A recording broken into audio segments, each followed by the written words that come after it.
Hello friend, मैं स्मृति ऐश्वर्य आप सभी का स्वागत करती हूं आपके अपने यूट्यूब चैनल स्टडी विद स्मृति में। आइए शुरू करते हैं आज की क्लास।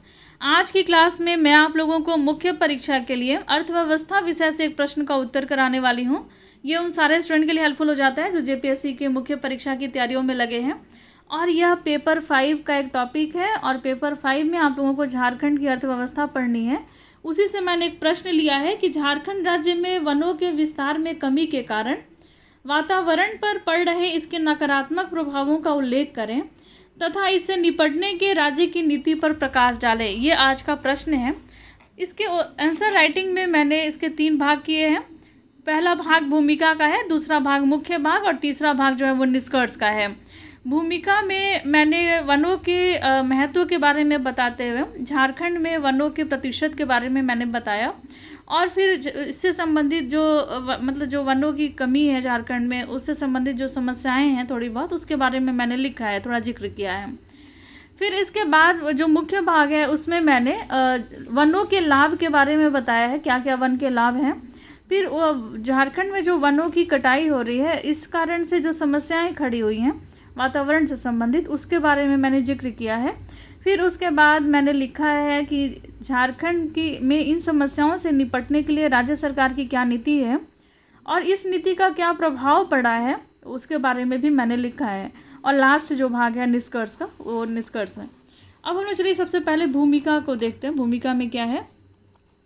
वन धरती पर सदियों से है तथा ये वन ही है जिनके कारण विश्व की जैव विविधता में निरंतर बनी हुई है। पूरे विश्व में जैव विविधता जो है वो वनों के कारण ही बनी हुई है। वन तथा जंगल आर्थिक विकास, जैव विविधता, मनुष्य की आजीविका तथा पर्यावरणीय अनुकूलन प्रतिक्रियाओं के लिए उपयोगी तथा आवश्यक होते हैं। बहुत ज़्यादा महत्व है वनों का, क्योंकि जो जैव विविधता है उसके लिए आवश्यक है, मनुष्य की आजीविका के लिए आवश्यक है। बहुत लोगों का जीवन जो है, जैसे झारखंड के लिए तो बहुत ज़्यादा उपयोगी है, क्योंकि बहुत सारे ऐसे वनवासी या आदिवासी जो हैं वो जंगल पे ही डिपेंड हैं और उनकी अर्थव्यवस्था का बहुत बड़ा साधन है ये जंगल, ये वन। तो मनुष्य की आजीविका तथा पर्यावरण के अनुकूलन के लिए ये जो वन है बहुत ज़्यादा ज़रूरी है। वन्य संपदा एवं वन्य जीव जंतु प्रकृति के द्वारा झारखंड को दिया हुआ एक अमूल्य उपहार है। झारखंड जैव विविधता भी प्रचुर मात्रा में है और साथ में वनों की प्रधानता होने के कारण ही जंगल का नाम, ये माफ कीजिएगा, झारखंड का नाम झारखंड पड़ा, या जंगल झार की प्रधानता थी। लेकिन आज के समय में बहुत कम हो गया है वनों का प्रतिशत, तो अब हम लोग उसको भी देखेंगे। राज्य के कुल क्षेत्रफल का 29.62% वन क्षेत्र है। भारत की राष्ट्रीय वन नीति 1988 के अनुसार किसी भी प्रदेश के कुल क्षेत्रफल के लगभग 33% भाग पर वनों का विस्तार होना चाहिए। तो भारत का जो राष्ट्रीय वन नीति 1988 है, इसके आधार पर किसी भी राज्य में जो उसका क्षेत्रफल है, उस क्षेत्रफल का लगभग 33% भाग जो है वो वनों का होना चाहिए। लेकिन अगर इस आधार में देखा जाए तो झारखंड में 29.62% ही वन है। तो वनों के प्रतिशत में कमी का जो प्रभाव है वो स्पष्ट रूप से झारखंड के जलवायु, मानव और जैव विविधता पर पड़ रहा है। तो ये जो कमी है झारखंड में वनों की, तो इसका प्रभाव जो है वो झारखंड के जलवायु पर भी पड़ रहा है, यहाँ के लोगों पर भी पड़ रहा है, यहाँ की जैव विविधता पर भी पड़ रहा है। झारखंड जनजाति बहुल राज्य है। जनजातियों का जीवन जल जंगल जमीन पर ही आधारित है। यदि वातावरण प्रभावित होता है तो जंगल पर निर्भर जनजाति जो है उन पर भी इसका दुष्प्रभाव पड़ता है। अब चलिए हम लोग जानते हैं वनों के लाभ के बारे में, क्या क्या लाभ हैं। तो यहाँ मैंने डायग्राम के माध्यम से थोड़ा बताने की कोशिश किया है। वनों के लाभ: जलवायु को स्थिर रखना, जैव विविधता की रक्षा करना, मिट्टी के कटाव को रोकना, बाढ़ रोकने में मदद करना, लघु उद्योगों में सहायक है ये। फिर पशुओं के चारागाह के लिए बहुत ज़रूरी है और भी बहुत सारे इसके उपयोग हैं। मृदा की जो उपजाऊ क्षमता है उसको ये बनाए रखता है, कार्बन चक्र को ये बनाए रखता है, बहुत सारे इसके महत्व हैं। तो चलिए हम लोग थोड़ा डिटेल में यहाँ जानते हैं। वनों के लाभ: वन जलवायु को स्थिर करने में मदद करते हैं, जैव विविधता की रक्षा करते हैं, कार्बन चक्र में महत्वपूर्ण भूमिका वन निभाते हैं, आजीविका को बढ़ाने में ये इनका महत्वपूर्ण योगदान है और अस्थायी विकास के मामले में ये सहायक बन सकते हैं वन। ये कार्बन सोखने में बेहद प्रभावी होते हैं, जिससे हरित गृह प्रभाव जो होता है वो कम हो जाता है। वन भूमि को बंजर होने से रोकता है, मिट्टी के कटाव को रोकने में मदद करता है, बाढ़ जैसी समस्या से बचाता है, लघु उद्योगों में यह सहायक होता है तथा इससे पशुओं के चारागाह की भी प्राप्ति होती है। तो ये मैंने बहुत शॉर्ट में लाभ लिखा है, इसलिए कि और भी बहुत सारे कंटेंट जो है उसको मुझे यहाँ शामिल करना था, तो मुझे शब्द की संख्या का भी ख्याल रखना था। देखिए, झारखंड में वनों के विस्तार में हो रही कमी के कारण पड़ने वाले जो दुष्प्रभाव हैं, अब चलिए हम लोग उसको जानते हैं। झारखंड में जनसंख्या वृद्धि, औद्योगिकीकरण, खनन तथा नगरीकरण के कारण वनों की कटाई निरंतर जारी है। अभी कोई भी विकास के कार्य होंगे तो जो विकास के कार्य वन क्षेत्र के अंतर्गत होंगे तो वनों की कटाई तो बहुत ज़्यादा ज़रूरी हो जाएगी। तो वनों की कटाई निरंतर जारी है। जंगलों में पेड़ों को अवैध रूप से भी काटा जा रहा है। तो अवैध रूप से भी काटे जाने से या फिर विकास के लिए जो वनों का जो आवरण होता है उसको कम करने से जिसके परिणाम स्वरूप झारखंड में जलवायु और वातावरण संबंधित निम्न समस्याएं सामने आई हैं। तो ये देखिए कौन कौन सी समस्या है। तो पहाड़ी ढलानों पर जंगल को काटना मैदानों की ओर नदियों के प्रवाह को रोकता है। अगर पहाड़ी जगह पर अगर जंगल को काटा जाएगा तो जो मैदानों की ओर नदियों का जो प्रवाह होता है उसमें उसकी दक्षता पर इसका असर पड़ता है, जिसके फलस्वरूप जो पानी होगा वो तेज़ी से नीचे नहीं आ पाएगा। झारखंड में वनों की कटाई से भूमि क्षरण, मिट्टी की उपजाऊ क्षमता में कमी, वायु प्रदूषण, प्रजातियों का और विभिन्न प्रजातियों का विलुप्त होने जैसी समस्याएं जो है वो खड़ी हो गई हैं। झारखंड में वनावरण की कमी से सूखे की समस्या, ग्लोबल वार्मिंग की समस्या का सामना करना पड़ रहा है। झारखंड जो है सूखे की समस्या से ग्रस्त है। सही तरीके से मानसून में बारिश बहुत सारे जगहों पर नहीं हो पाती है, जिस कारण से झारखंड के कई जिले जो हैं वो सूखाग्रस्त जिले जो हैं प्रतिवर्ष घोषित किए जाते हैं।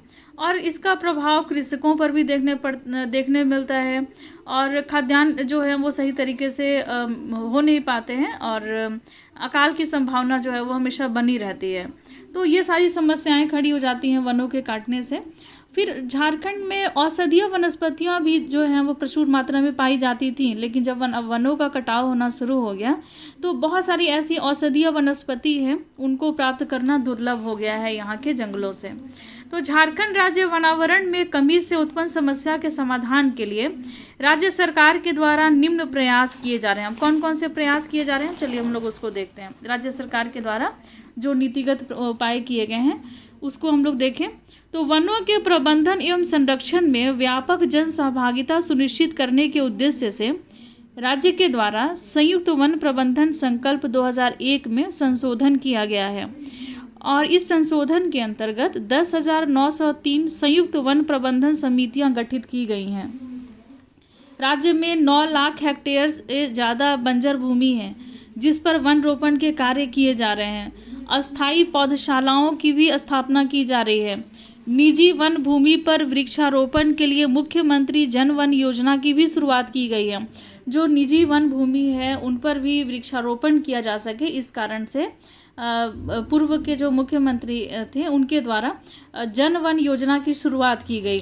बांस वृक्ष के रोपण पर विशेष बल दिया गया है क्योंकि बहुत जल्दी ये बढ़ते हैं, वातावरण के लिए बहुत ही अच्छे होते हैं बांस वृक्ष। शहरी वानिकी के माध्यम में राज्य के नगरों में शहरी वानिकी के माध्यम से राज्य के नगरों में वृक्षारोपण के कार्य किए जा रहे हैं।